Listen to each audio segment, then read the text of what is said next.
Sebuah WA dari Menteri Sekretaris Negara kemarin malam mengagetkan saya. Waktu hanya diberikan sangat sempit. Dalam 2,5 jam harus sudah tiba di Istana Bogor. Ditunggu kehadiran Bosman jam 10 malam tepat. Inilah undangan untuk pertemuan penting dengan beberapa petinggi negara lainnya. Demikian info singkat setelah berbicara melalui telepon dengan beliau Pak Menteri menindaklanjuti info dari WA tadi. Tanpa pikir panjang saya langsung berangkat dengan membawa alat tulis, baju batik yang digantung di kursi belakang mobil, di mana saya kepikiran untuk nanti saja dipakainya ketika tiba di Istana Bogor. Dalam perjalanan di mana agak gerimis malam tadi, kecepatan mobil di jalan tol Jagorawi tidak berani saya gaspol. Kepala saya terus bekerja. Kenapa saya dipanggil? Kenapa sekarang? Siapa yang hadir di sana? Apa yang harus saya persiapkan? Saya mencoba menganalisa, apa karena cadangan kas di Bank Indonesia menipis hingga waktu bertahan hanya beberapa bulan lagi? Lalu, apa hubungannya dengan saya? Apa cadangan devisa Indonesia menurun drastis karena ekspor yang menurun tajam? Lalu apa yang saya bisa lakukan? Apakah nggak ada pinjaman lagi karena dunia lagi susah semua? Bahkan IMF pun tidak ada dana yang tersedia, di mana Indonesia sudah masuk negara menengah atas sehingga diharapkan bisa berjuang sendiri, sehingga Indonesia saat ini memerlukan solusi alternatif. Apa ada signal bahwa Amerika menang perang sehingga memerlukan kebijakan bagaimana menghadapi Trump yang ambisius untuk menjadi sheriff dunia? Lalu saya harus bagaimana? Pikiran saya yang liar ke sana kemari tanpa terasa membawa ke ujung jalan tol keluar di dekat terminal Baranang Siang Bogor. Belok kanan dan tidak lama kemudian kurang dari 5 menit sudah sampai gerbang Istana Bogor yang malam itu cukup lengang suasananya. Namun protokol keamanan di depan gerbang ternyata ketat sekali. Kendaraan saya berhenti tepat di depan gerbang. Jendela kaca mobil saya turunkan perlahan. 2 orang menghormat dan membungkuk menanyakan identitas saya yang dicocokkan dengan data di map seorang perwira di belakangnya. Mardi Guowi ya Pak, katanya sopan. Yang dilanjutkan, silakan parkir di sisi kiri, nanti Bapak akan kami kawal ke dalamnya. Saya melihat jam dan jam menunjukkan jam 9.40 malam. Alhamdulillah tepat waktu. Sambil memarkirkan mobil, saya ganti pakaian batik dan mengambil map kulit, buku catatan favorit saya. Kendaraan listrik Golf menanti saya dan saya pun duduk di samping pengemudi yang kemudian berjalan cukup kencang ke arah pepohonan sisi kanan, berbelok sedikit, kemudian dari kejauhan gedung megah walaupun agak tua terlihat anggun ketika diberikan sorot lampu menyinari sekeliling gedung tersebut.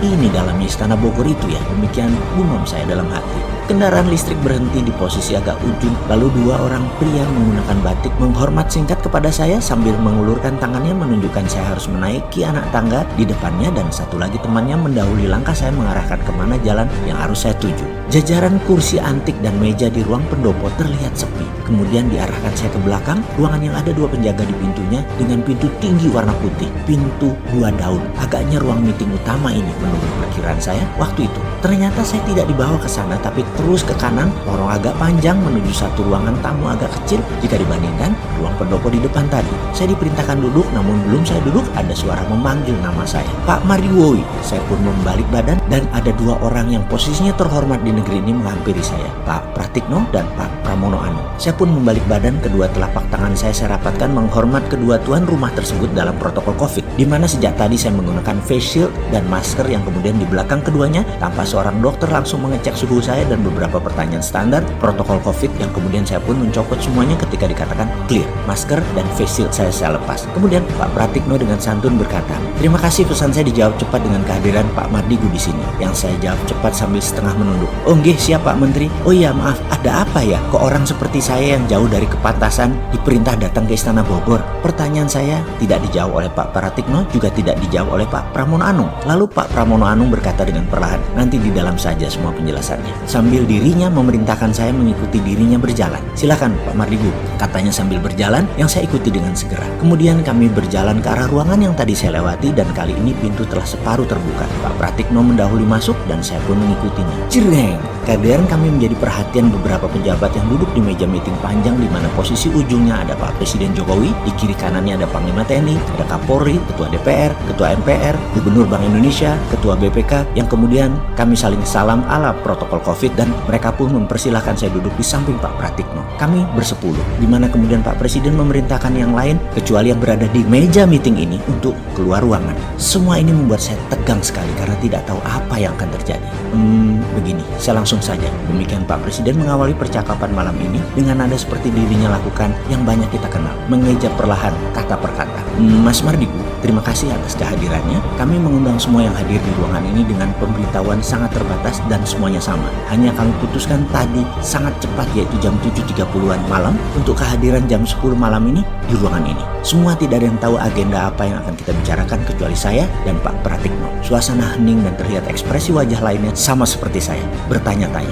Mas Marigu, demikian nama saya disebut beliau dan saya menambah tegang, deg-degan di hati saya. Kalau saya beli waktu 15 menit, demikian Pak Presiden melanjutkan perkataannya, bisakah presentasi singkat, padat, cepat menceritakan bagaimana strategi MMT kita terapkan untuk Indonesia menjadi negara nomor 1 di dunia dalam waktu yang cepat dan harus diraih sebelum tahun 2030.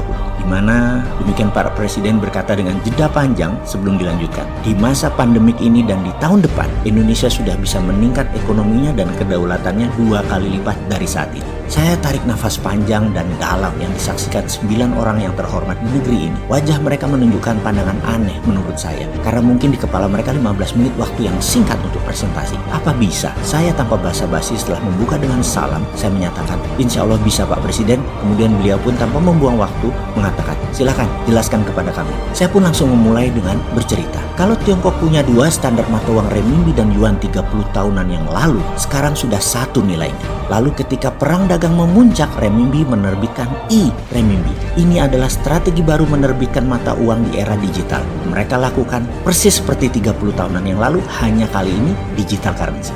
Jadi saya usulkan ada baiknya Indonesia membuat e-rupiah atau e-rupiah yang berbasis blockchain dengan underlying proyek nasional produktif. Sekali lagi, penekanannya adalah proyek nasional produktif, yaitu faktor produksi untuk ekspor berbahan baku lokal, kemudian proyek produksi pengganti impor, kemudian proyek produksi pemenuhan kebutuhan nasional termasuk pangan dan kesehatan, kemudian proyek produksi penunjang pertumbuhan nasional seperti infrastruktur dinamis lainnya termasuk kawasan ekonomi khusus bebas pajak minimum 10 tahun. E-rupiah ketika diterbitkan dengan Trusted Open Ledger ini akan mudah mengontrol peredaran digital currency rupiah tersebut sehingga menariknya kembali dari peredaran untuk kendali inflasi menjadi mudah. Sarananya, saya punya program blockchain sudah jadi sejak 2 tahun yang lalu untuk dashboard pemerintah dan kendali sistem distribusi digital currency rupiah yang akan saya berikan ke negara. Dan sebaiknya dibuatkan lembaga khusus untuk hal ini yaitu SKK Satuan Kerja Khusus Keuangan selama proyek ini berjalan yaitu 10 tahun. Demikian presentasi saya selesai Pak Presiden dan hadirin para pejabat negara yang terhormat, semoga bisa menjadi landasan acuan tindakan pemerintah ke depan.